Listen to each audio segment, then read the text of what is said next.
Opa, tudo bom? Se você estiver vendo a reprise, essa live se chama Rodrigo Responde, uma live onde eu trago respostas para algumas dúvidas que o pessoal manda direto na caixinha, manda no direct, dúvidas comuns que donos de pizzaria aí que estão com dificuldade na gestão têm. E aí a gente faz esse quadro, essa live aqui toda quinta-feira, 2 horas da tarde, a gente entra ao vivo aí para tirar a dúvida do pessoal. Inclusive, se você está assistindo essa live agora ao vivo, você pode mandar a pergunta aqui embaixo no comentário ou aqui no balãozinho. Se você está vendo a reprise, você pode botar ela nos comentários aí, que vai ser um prazer te responder, te ajudar também aí no teu negócio, beleza? A ideia dessa live é justamente abrir um espaço aí para poder bater um papo com a galera, para poder também tirar dúvidas que vêm muitas vezes que a gente acaba não conseguindo responder ali nos stories, às vezes ficam umas mensagens direct que a gente acaba demorando para responder. Então a gente faz essa live aí toda quinta-feira aí para tirar dúvidas do pessoal, beleza? Eu vou começar com as que eu já tenho anotado aqui, e aí se você tiver alguma dúvida, você pode pegar e mandar. Pode mandar aqui na caixinha, nos comentários aqui, ou aqui no balãozinho, tanto faz, a gente dá um jeito aí de responder, beleza? Vamos lá então. Primeira pergunta que veio aqui de uma caixinha de perguntas que a gente tinha que eu não consegui responder foi: como atrair cliente para um food park na Páscoa? Olha só, a gente tem que pensar o seguinte: datas comemorativas como Páscoa, como Dia dos Namorados, como Dia das Mães, Dia dos Pais, etc. Essas datas comemorativas geralmente trazem a pessoa para aquela vibe, digamos assim, né? Ela começa a pensar naquilo e começa a pensar em coisas para fazer nesse dia diferente, nesse dia especial. Quando a gente fala de Páscoa, né, a gente tem que entender que como que a gente consegue contextualizar a pizzaria nessa data aí da Páscoa, né? E quais são as ações que a gente pode fazer que tem sentido com essa data para atrair justamente a clientela. Vou falar em linhas gerais, depois eu falo especificamente do food park. Deixa eu ver só quem está entrando aqui, ó. Luiz Carlos, nosso aluno, boa tarde, Luiz. O Alex, boa tarde, Alex. Sejam bem-vindos aí, pessoal. Quem tiver dúvida é só mandar pergunta aqui nos comentários ou aqui embaixo no balãozinho, tanto faz. Então, como atrair clientes para um food park na Páscoa? Vou falar sobre como atrair clientes na Páscoa primeiro. Primeira coisa é entender exatamente de que formas você consegue conectar a sua proposta, o seu negócio com essa data aí da Páscoa, né? O que as pessoas lembram quando lembram da Páscoa? Vamos falar da Páscoa em si, porque tem a Sexta-feira Santa também, né? Mas a Páscoa, basicamente, o pessoal lembra muito dessa celebração ali do coelhinho, do ovo de chocolate e tudo mais. Tem aquela parada de renovação e tal, mais religiosa, mas comercialmente o que puxa mais é essa questão aí do coelhinho da Páscoa, do chocolate, em uma data que as crianças esperam muito, que elas têm um apelo muito grande com o público infantil. Então você pode tentar conectar com essa pegada, entendeu? Se no o perfil do seu público-alvo, o perfil dos seus clientes, tem bastante gente com criança pequena em casa, vale fazer algumas ações daqui a pouco explorando, né, a questão do coelhinho da Páscoa e tudo mais, entendeu? Se é num food park, como nesse negócio, ou se você tem um atendimento presencial de salão na sua pizzaria, vale a pena daqui a pouco aparecer um coelhinho da Páscoa lá, para a criançada falar com o coelhinho, poder tirar foto com o coelhinho, entendeu? Daqui a pouco você faz um brindezinho especificamente para esse dia, para quem tiver criança, alguma coisinha com chocolate, pode ser um ovinho de chocolate, a gente sabe que o ovo de chocolate comprar tá muito caro, daqui a pouco você faz alguma coisa com umas forminhas aí, mas eu acho que vale você trazer coisas que remetam, que conectem o seu negócio com a Páscoa e divulgar isso muito bem, né? A gente já está agora, é quinta-feira, Páscoa já está aí, né? Ainda dá para fazer alguma coisa, mas precisa divulgar muito bem. Sem divulgação, você não vai conseguir, não vai impactar as pessoas, elas não vão ir até o seu negócio, tá? Pensando em negócios que têm esse atendimento presencial. Essa pergunta é de um cara que está num food park, então tem que ter esse apelo para o cliente estar lá presencialmente. Se você trabalha com delivery apenas, no delivery você tem que pensar em como é que você pode entregar alguma coisa diferente que remeta a Páscoa para a sua clientela, entendeu? Mas eu acho que o grande ponto é essas datas que as pessoas estão conectadas, que elas estão pensando nessa data, estão pensando em celebrar ela de alguma forma, você tem que tentar achar uma forma de encaixar o seu negócio com essa data, entendeu? E divulgar, precisa divulgar, porque senão o cliente não vai ser atingido, não vai chamar a atenção dele, tá? Quem já tem alguma coisa planejada aí para Páscoa, comenta aqui que eu quero saber de vocês também, o que vocês estão pensando em fazer de diferente, né? Como tem muito essa questão aí do ovo de chocolate e tal, do coelhinho, sabores doces, se você divulgar bem, dá para fazer alguma coisinha legal na Páscoa, tá? Tem gente que faz coisa com Kinder Ovo, só tem que cuidar porque o negocinho derrete, né? Tem esse cuidado também, tá? Mas eu acho válido fazer algumas ações e aproveitar esse que é um dos temas que está em alta agora, porque é uma data comemorativa, e encaixar alguma oferta, encaixar alguma divulgação, alguma estratégia também nesse sentido, tá? Beleza, vamos lá. Qual o momento certo de migrar do MEI para o ME? Né? Veio essa pergunta também. Qual o momento certo de migrar do MEI para o ME, microempresa? Vamos lá, o limite de faturamento anual do MEI hoje é R$81 mil, tá? Então é um limite bem pequeno se a gente for pensar, né? Se a gente dividir por 12 meses vai dar R$ 6.750 por mês, menos de R$ 7 mil por mês. Né? Claro que se um mês você faturar um pouco mais ou um pouco menos, o que importa no MEI é o ano, né? O faturamento anual não pode passar de 81 mil. Eu acho que se você já está passando dessa faixa, aí você tem que ir atrás de um contador e fazer o reenquadramento, mudar lá aí para outra categoria, né? Você vai entrar ali no Simples e tal. Tem uma legislação específica para se você passa de mais de 20% do MEI ou não, né? Mas, cara, basicamente, procura um contador, que o contador vai conseguir te orientar, vai conseguir te ajudar nesse processo, vai atrás de documentação e tudo mais, organiza tudo isso para você, tá? Mas assim que você vê que está passando desse faturamento aí de 7 mil por mês, cara, 6.750, vale a pena, pô, entendeu? É super necessário. Porque a taxa de imposto do Simples também não é uma taxa alta, tá? Então, quanto antes, melhor, tá? Mas procura um contador, procura ajuda especializada. Quando é MEI é fácil, você mesmo faz toda a questão de DAS e tudo mais, mas é legal ter um contador para ele organizar tudo isso aí bem certinho para você. Beleza? Então é basicamente quando o faturamento estiver estourando, você tem que mudar. Para estourar esse faturamento é muito rápido, é muito fácil.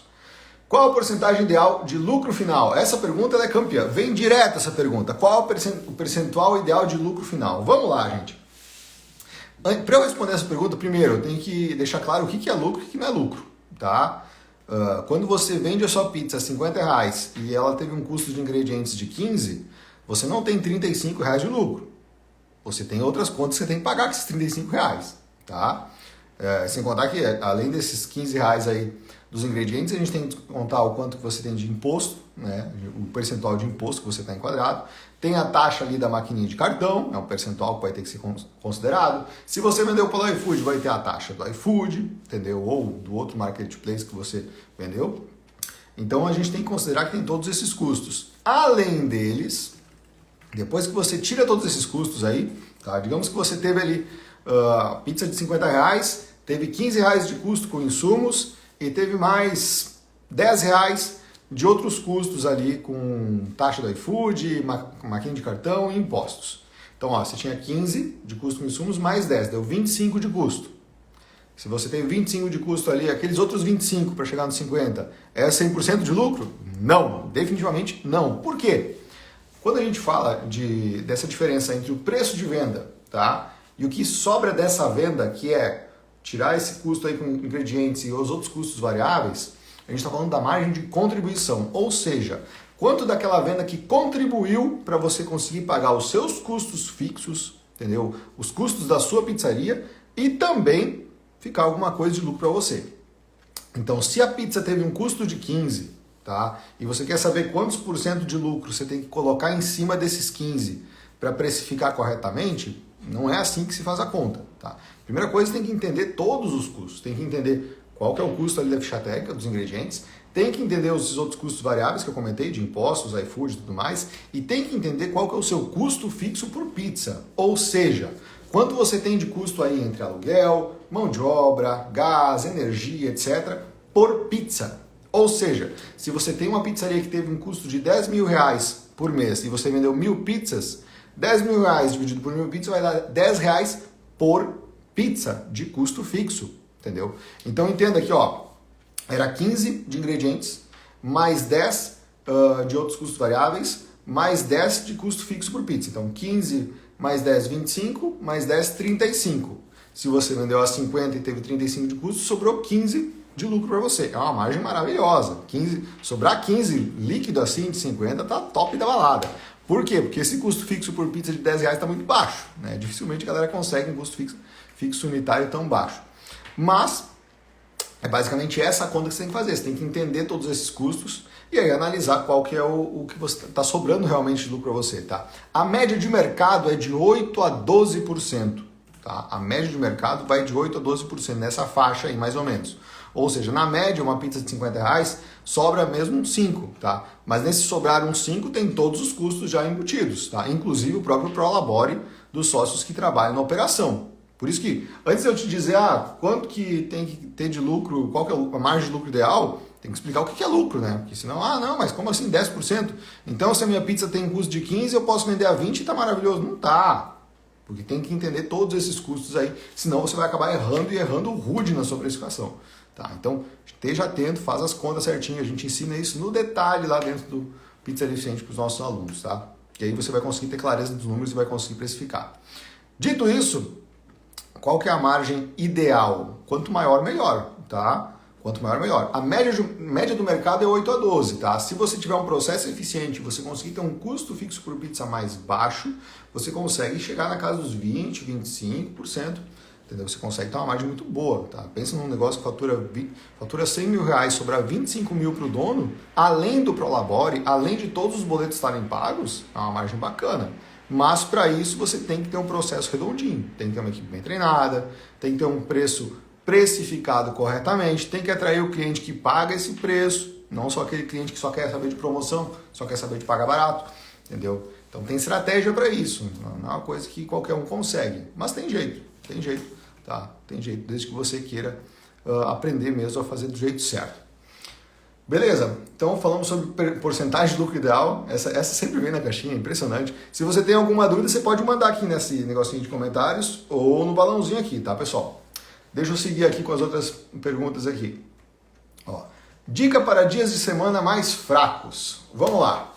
Dica para dia de semana mais fraco. Uma coisa é muito importante a gente ter clareza, tá? Que as pessoas têm hábitos de consumo, tá? E muita gente está habituada a comer pizza no final de semana só. Tá? E aí não é uma coisa que a gente vai conseguir chegar na casa do cliente e forçar ele a comer uma pizza numa quarta-feira. Não rola, tá? Mas o que a gente pode fazer para tentar ajudar as pessoas a mudarem um pouquinho esse hábito e consumirem as pizzas em outros dias, né?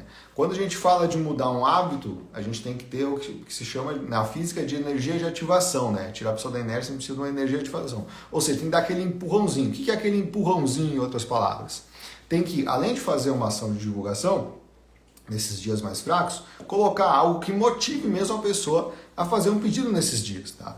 Por exemplo, fazer daqui a pouco uma promoção específica de alguns sabores que você sabe que tem um apelo comercial bom, que sabe que tem uma procura boa, que o pessoal realmente se interessa, é válido daqui a pouco fazer uma promoção nesses dias mais fracos.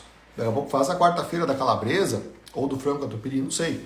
E aí, nesse dia específico, você coloca uma oferta um pouco mais agressiva. No sábado, quando todo mundo vai pedir pizza mesmo, você não precisa colocar uma promoção assim, entendeu? Mas, num dia de semana, o pessoal pode estar ali zapeando no Instagram, umas 6 da tarde, que é o horário que já dá aquela fome, a pessoa já está pensando na janta, ela vê um videozinho de uma pizza ali de frango catupiry, com aquele catupiry maravilhoso, aí o gordo já ficou com fome aqui. E ela vê aquele negócio ali super apetitoso, e vê que está numa oferta só naquele dia, pode dar aquele empurrãozinho, entendeu? Dar aquele empurrãozinho para fazer a pessoa tomar uma ação e fazer um pedido. Então, tem que fazer essas ações nesses dias mais fracos, entendeu? Mas entenda sempre que uma quarta-feira nunca vai ser um sábado, tá? Dificilmente você vai conseguir trazer tanto pedido para quarta-feira que ela seja um dia que vai vender mais num sábado, entendeu? Se você fizer isso, tem alguma coisa de errada no teu cardápio, no teu negócio no sábado que não tá bacana, né? Ou você meteu o pé demais na oferta da quarta-feira e a galera não quer mais. É difícil, tá? É muito difícil. Eu nunca vi acontecer, e olha que eu já atendi alguma pizzaria. Então, entenda que você deve fazer algumas estratégias assim para dar esse up nas vendas nesses dias que naturalmente são mais fracos, tá? A gente tem que sempre entender que o cliente ele tem seus hábitos de consumo, né? Isso influencia demais na demanda, mas a gente pode ficar de bracinho cruzado assim, só esperando o negócio acontecer, ou a gente pode ir atrás de fazer alguma coisa. E aí eu estou passando algumas ações que você pode fazer, tá? Então, fazer uns vídeos desse tipo food porn, apelativos, que estimulem essa compra por impulso e fazer uma divulgação deles nesses dias de venda mais fraca, tende a dar uma aumentadinha nas vendas, tá? Então é algo que eu vejo que é válido.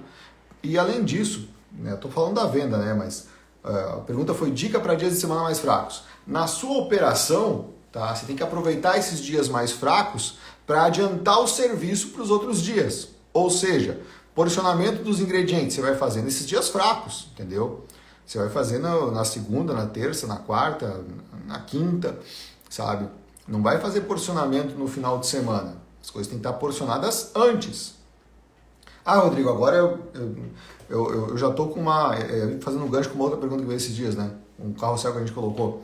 Rodrigo, eu já estou com minha equipe fazendo porcionamento durante a semana, mas ainda assim estou precisando porcionar no final de semana. Daqui a pouco está chegando a hora de ter alguém para porcionar num horário alternativo, tá? Porque o porcionamento em si ajuda demais a controlar o CMV, o custo que você tem aí com ingredientes, tá? Isso garante que você vai estar gastando a quantidade certa de cada insumo na pizza, ajuda na padronização, ajuda demais no teu processo. Mas principalmente pela questão do custo dos insumos, se você não tem porcionamento, mas eu posso colocar a menos. Não acontece. O pessoal erra sempre para mais, entendeu? É sempre aquela coisa da pizza ser um pouco mais caprichada para o cliente. E o caprichado para o cliente dói no bolso do dono da pizzaria. Então, fazer o porcionamento ajuda você a garantir que o teu CMV vai estar indo na quantidade certa, que a quantidade de ingredientes está indo certo na pizza e que o teu CMV está sendo controlado. Que você não vai ter um custo exorbitante de insumos sem aumentar muito a sua venda, tá? Então, fazer o porcionamento é super importante e nesses dias mais fracos, você tem que usar a sua equipe e botar a galera para porcionar, entendeu? Tá fraco de pedido pra gente atender? Vamos dar uma agilizada já no porcionamento para o final de semana, entendeu? O importante são 4, 6, 10 horas, depende de quantas horas tem o pessoal, mas digamos que você tem a equipe ali que trabalha das 5 às 11 ou das 6 da meia-noite, enfim, são 6 horas. Tá? Nessas 6 horas, a galera tem que entender que eles estão ali para trabalhar, independente se é sábado, independente se é terça-feira. Tá? E nessas 6 horas o serviço tem que render. E por isso que é muito importante você definir quais são as tarefas, entendeu? Quais são os padrões, o que tem que ser executado a cada dia da semana. Isso ajuda demais a você fazer com que a sua equipe seja mais produtiva. Tá? Então, entenda que o tempo é o mesmo, a sua equipe tem que estar produzindo nesses dias. Não é porque é terça-feira que dá para ficar no celularzinho à toa de boa, cara. Não, cara, a galera tá ali para trabalhar, então bora fazer o negócio acontecer, entendeu? Adianta o serviço, porciona os ingredientes, organiza as coisas, faz daqui a pouco uma manutençãozinha em alguns equipamentos, né? Aqueles que dá para fazer, né? Porque tem coisa que tem que estar rodando, mas enfim. Veja essas atividades que você pode fazer para aliviar o serviço do final de semana e adiantar elas durante a semana, tá? Faça isso nos dias mais fracos, além dessas estratégias, claro, para poder aumentar as vendas também. Beleza? Se você entrou na live agora, essa é uma live chamada Rodrigo Responde, que eu tô aqui para tirar dúvidas da galera, tá? Se você tem alguma dúvida, quer fazer alguma pergunta, você pode escrever nesse negocinho de comentário aqui ou no balãozinho. Vamos lá, deixa eu ver mais uma que a gente tinha anotado aqui. Pizzaria mudando de local, estado, algum conselho? Vamos lá. Quando você está com a tua pizzaria mudando principalmente mudando de estado, tá? Imagina que você está mudando para um lugar muito distante mesmo, tá? Um lugar onde daqui a pouco a sua marca não é conhecida, onde você não tem clientes, que você não vai começar praticamente do zero a sua base de clientes. Então, o que acontece? Você vai ter que fazer estratégias de divulgação para fazer o teu nome nesse lugar novo, entendeu? Você vai ter que investir forte no marketing, você vai ter que criar, é como se fosse começar um negócio do zero. A diferença é que você já tem um produto validado por um outro público, mas já é um produto que já está testado, né? Você já vai ter equipamentos, enfim. Mas essa marca vai precisar ser conhecida nessa nova região. Pizzaria é um negócio muito local, né? Então, você tem que entender que fazer uma mudança assim é como se estivesse começando do zero. Então tem que criar toda a base de clientes, tem que investir forte em marketing. E aí, nesse investir forte em marketing, tem que fazer boas ações de divulgação, né? Fazer parceria com alguns influenciadores locais. Um ponto importante, muitas vezes vale mais a pena você criar um Instagram novo do zero, porque o Instagram que você tinha uma base de clientes e seguidores daquela outra cidade. Se você ficar fazendo publicações e tudo mais, vai ser visto por um outro perfil que não vai comprar de você. Então vale muito a pena você criar uma nova conta, um novo perfil, começar ele do zero, para não poluir o próprio algoritmo, não necessariamente o pixel, né? Mas, bom, talvez o pixel sim, porque o pixel vai estar conectado ao cardápio. Mas eu recomendo você começar do zero a rede social para justamente atrair um público que vai realmente te comprar agora, não um público que te comprava há tanto tempo atrás. Mas eu tinha 20 mil seguidores no perfil da pizzaria. Tá, mas se eles não podem comprar de você, não adianta de nada. Entendeu? Então, vale a pena começar do zero mesmo, mas começar com o público realmente da cidade onde você está se instalando agora. Beleza? Então, e aí de resto é investir forte na divulgação, entendeu? Fazer parceria com os influenciadores da cidade. Geralmente tem essa galera que faz avaliação de coisas de comida e tal. Eles fazem inclusive uns videozinhos muito bacana. Vale a pena dar uma olhada nessa cidade onde você está se mudando. Quem são esses influenciadores? Se já tem, né? Pesquisa nos outros restaurantes que tem na cidade. Eventualmente você vai ver que vai ter um Reels muito bem produzido, que provavelmente foi feito por um influenciador. Então você dá uma olhadinha e chama eles para provar tua pizza, para fazer uma divulgação, porque geralmente a base de seguidores dessa galera é dessa cidade. Então já vai te trazer alguns clientes aí bem interessantes para você começar esse negócio praticamente do zero, tá? Ó, deixa eu ver aqui. O cara me falou que tem uma pergunta. Ó, o Renato. Rodrigo, boa tarde. Qual o seu conselho para quem tem um mix de itens gigante no cardápio? Vamos lá, Renato. Tem uma coisa muito importante fazer que é a engenharia de cardápio. O que é engenharia de cardápio? Engenharia de cardápio é separar, você vai pegar todo o seu cardápio, todos os itens que você tem, tá? E vai separar em 4 quadrantes, de acordo com o volume de vendas e de acordo com a margem que você tem deles, tá? Margem de lucro, tá? Ou seja, você vai, primeiro, para fazer engenharia de cardápio, precisa fazer as fichas técnicas, tá? Para saber justamente o custo que você tem ali com os insumos e versus o preço de venda, você vai ter ali as margens de contribuição. Aqueles itens que têm uma margem maior, você vai deixar, a margem maior vai ficar mais para o lado de cá, mais à direita, e os que vendem mais do lado de cima. E aí você vai ter quatro divisões assim. Aqueles produtos que vendem bem e têm boa margem são os produtos estrela. Esses você vai sempre deixar em destaque no teu cardápio.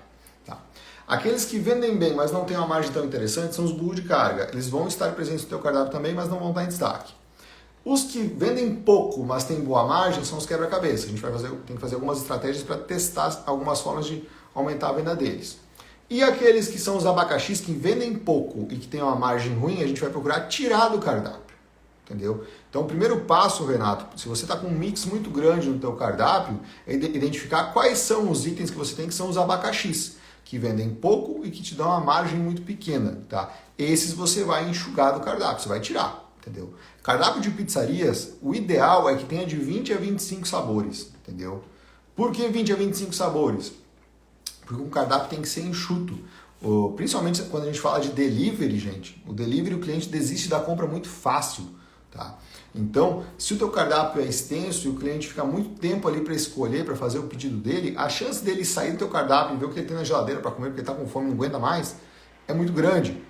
Entendeu? Então, entenda que no delivery o cardápio precisa ser enxuto. E quando a gente fala de pizzarias, 20 a 25 sabores está ótimo, tá?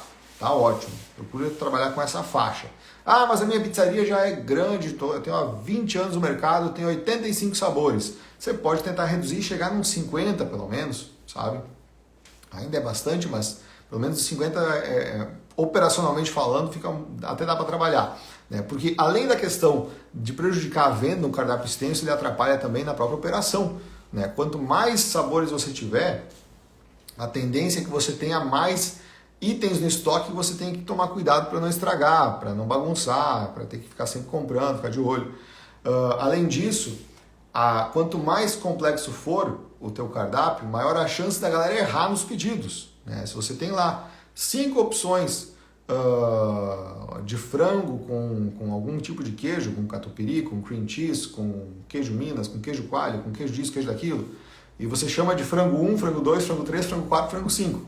A chance do teu pizzaiolo errar e mandar um frango 4 num pedido que era um frango 3 é muito grande, entendeu? Porque não, às vezes na correria a galera pode se confundir. Então um cardápio muito extenso também tem esse ponto ruim, tá? Então eu acho muito importante procurar enxugar o cardápio, mas para isso, para identificar quais são os itens que tem que tirar, faz a engenharia do cardápio, entendeu? Faz as fichas técnicas, bate com o preço de venda e identifica quais estão em cada um dos quadrantes, quais são os produtos estrela, quais são quebra-cabeça, quais são burros de carga e quais são os abacaxis. O abacaxi é aquele que tem margem pequena e que vende pouco. Esse que tem margem pequena e vende pouco, tira fora, entendeu? Tira fora e não te esquenta com eles. Ah, mas tem um cliente que vai pedir. Ok, mas vai ter 80 outros clientes que não vão nem se dar conta e que daqui a pouco poderiam não estar pedindo por demorarem demais para fazer a escolha. Então, cardápio enxuto, super importante. Valeu, Renato. Pessoal, quem tiver qualquer dúvida, é só mandar aqui embaixo no comentário ou aqui no balãozinho, tá? O espaço está aberto, essa live é justamente de perguntas e respostas, beleza?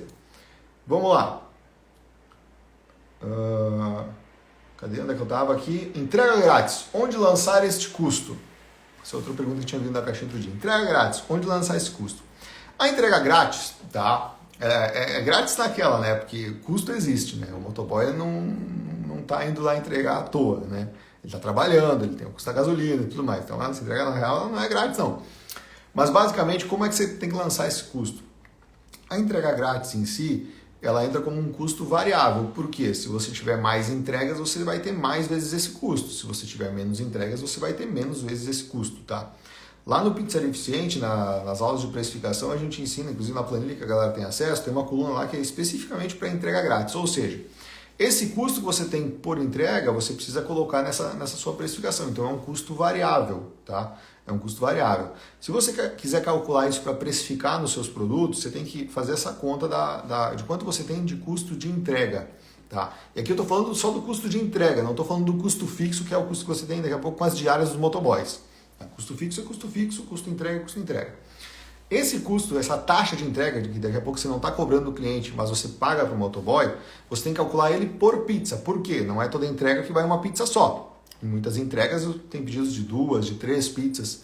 Então você tem que calcular basicamente qual que é a média de unidades de pizza por pedido. Você vai fazer a conta lá, vai abrir o seu sistema, tirar um relatório de quantas pizzas vendeu versus quantos pedidos. Digamos que você teve ali 1.200 pizzas vendidas e teve 1.000 pedidos.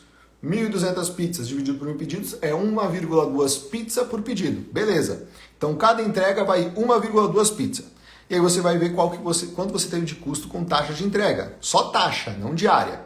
Digamos que você teve ali nesse mês, para ficar fácil a conta, R$5.000 de custo com taxa de entrega. Tá? 5.000 dividido por 1.000 pedidos é R$5 por pedido. R$5 por pedido dividido por 1,2 pizza por pedido. 5 dividido por 1,2 vai dar 4, alguma coisinha. Vai dar R$4 e pouco de custo de entrega. E isso você tem que colocar ali na sua precificação como um item de custo variável, tá? Então é basicamente isso, é um custo variável que você tem que calcular aí no seu negócio. E assim, entrega grátis é uma estratégia muito boa para atrair clientes. O cliente adora alguma coisa grátis, por mais que ele saiba que está embutido no preço de alguma forma, né? Mas é algo que ajuda demais, principalmente marketplace tipo iFood, né? O iFood tem uma aba, um banner exclusivo de entrega, exclusivo não, mas que sempre está ativo. Deixa eu até abrir o iFood aqui para ver. Ó, sempre tem um negocinho do restaurantes com entrega grátis. E quando tem esse banner, ele funciona como se fosse um filtro. Quando o usuário, quando o cliente clica nesse banner, vai aparecer apenas restaurantes que têm entrega grátis. Então você vai ter mais visibilidade. E visibilidade é o ponto principal para você conseguir ter mais vendas no marketplace. Ó, aqui, ó. Não sei se vai aparecer, mas restaurantes com entrega grátis. Nessa abinha aqui vai aparecer apenas restaurantes que têm entrega grátis. Então, se você tem entrega grátis no iFood, saiba que você vai ter mais visibilidade. Então, é importante sim. Só que tem que fazer essa conta, entendeu? Para precificar corretamente. Não adianta colocar entrega grátis e ter prejuízo depois, ó. Entendeu?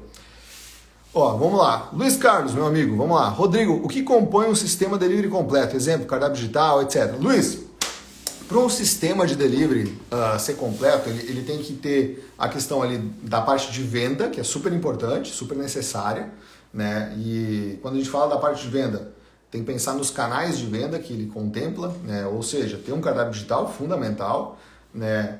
Ter uma opção de aplicativo próprio ou não, acho válido, mas não é extremamente necessário, né? Mas ter um atendimento ali no WhatsApp, entendeu? Acho que isso ajuda demais nesse sentido, tá? Ter um robozinho para responder algumas dúvidas do cliente e tal, acho bacana, principalmente hoje que o WhatsApp está sendo tão utilizado. Falando ainda de canais de venda, integração com o iFood para puxar automaticamente esses pedidos da plataforma e você conseguir concentrar a informação num lugar só. Tá? Eu acho super importante para você não ter que ficar perdendo muito tempo tirando o relatório do gestor de pedidos, tirando o relatório do seu sistema, catando o pedido que veio por outro canal. Então, um sistema que nessa parte de vendas atenda a vários canais de venda e integre com esses canais como o iFood, eu acho importante quando a gente fala de um sistema de delivery completo, tá? Mas não é só venda que interessa, né? A gente tem todo o controle por trás. No controle, a gente tem toda a questão do PDV para lançar os pedidos que vêm daqui a pouco no balcão, por telefone e tudo mais. Ainda estou falando de venda, mas enfim. Mas a gente tem também a questão de controle de caixa, né? Tem muita grana que gira na pizzaria todos os dias, então um sistema completo, no meu ponto de vista, tem que ter também essa questão de controle de caixa, de controle de entrada, de saída e tudo mais, para você conseguir fazer esse fechamento dia a dia.